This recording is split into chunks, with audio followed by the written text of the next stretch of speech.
guys, welcome back to another video. Today we'll be talking about another 5 tips to improve in Apex Legends. These are tips that I recommend implementing in your gameplay if you really want to improve quickly and efficiently. Alright, let's get into it. Tip number 1, practice with bots. Now you should always make sure you spend about 20 to 30 minutes in the firing range practicing your aim and warming up right before your games. But I know that after a while it can get pretty boring during the same routine, just shooting the targets and the dummies that just stand there doing nothing. But you can actually make these bots come to life and they will shoot back at you and run around the firing range as if you were playing against other players. I really feel that this is an underestimated feature in the game and not utilized as much as it should be. You can practice shooting a moving target and really hone in on your movement skills without worrying about looking for a fight just to get better or waiting for a match after dying right after you drop. Because if you die, you will just respawn it and do it all over again immediately. Now to activate this, you just need to go into the firing range and make sure you're not holding any weapons in your inventory. Go all the way over to the back of the left tunnel at the top of the hill. You will want to use a legend that can get you to the top of the platform like Pathfinder or Valkyrie. Look straight down while crouching and change your legend. After you do this, you should hear a sound indicating that the live bots have been activated. Now when you go back down to the hill, they should be moving and trying to kill you. So make sure you grab an armor and a weapon so you can start killing some bots. Tip number 2, no-fill games. Now if killing bots aren't enough and you just want to get into some games, I recommend playing a few games with no-fill turned on. This way, you can practice putting yourself in an uncomfortable situation where you are at a disadvantage. The reason behind this is because when you are playing ranked or pubs with your team and they die or get knocked, you have the confidence and skills to be able to clutch the round and not have to worry about being in that situation. You'll have practiced it and gotten used to fighting those 1v2s and 1v3s. You can also use no-fill games to test different things without having to worry about your teams getting frustrated or telling you what to do or how to play. Tip number 3, heal in downtime. Healing is another one of the more simple things that can be overlooked. Apex is fast-paced and every second decision matters. Either healing at the wrong time, too much, or not at all can really impact the fight.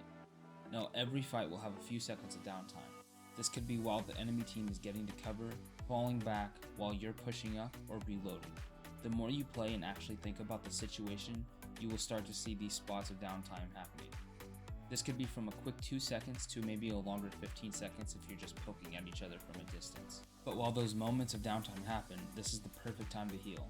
Now when healing, you need to make sure you don't overheal, and what I mean by this is, say you have a purple shield but you get shot and you're down to only 1 bar of armor, but you still have a full health on your actual health bar and your teammates are fighting, but have no armor and are low on health.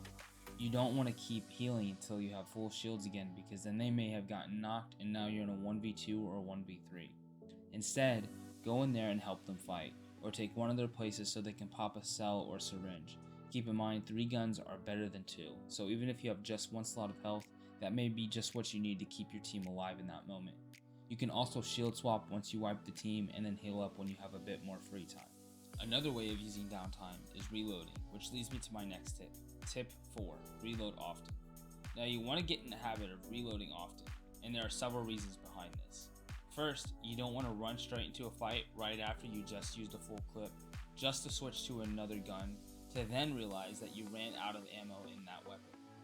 You will then be stuck trying not to die while you go through a reload animation. Instead, use situations like downtime to reload before making that full push. Second, every reload animation has 2 different speeds. You have a longer animation when you run out of ammo and have to reload than if you reload before you need to. This can save you a few extra seconds, and like I said before, Apex is a fast-paced game and every second matters.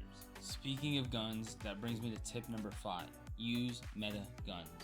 Now each season there is a slight change in the meta, and certain legends and guns will be stronger than others.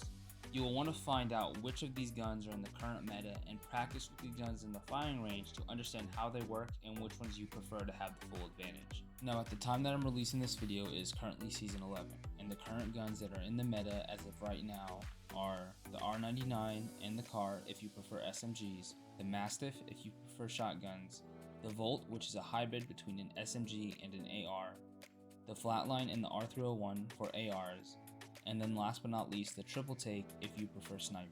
Now there are also the care package weapons such as the Kraber, the G7 Scout, the Alternator, and the Spitfire. but those will be harder to obtain. But if you can get your hands on a care package weapon, then you have one of the most S tier guns in the game. Now if you are newer to Apex, I recommend using the R301 and the Volt since they are easier to use and a lot more versatile in most situations. If you made it this far in the video, thank you so much for watching, and don't forget to subscribe and hit that thumbs up button. I hope this video was valuable and that you were able to learn something new from it. If you have any other tips, make sure you drop them down in the comments below, and make sure you join the public Discord to be the first to know when a new video goes up. Anyways guys, thanks for watching and see you in the next video. Peace.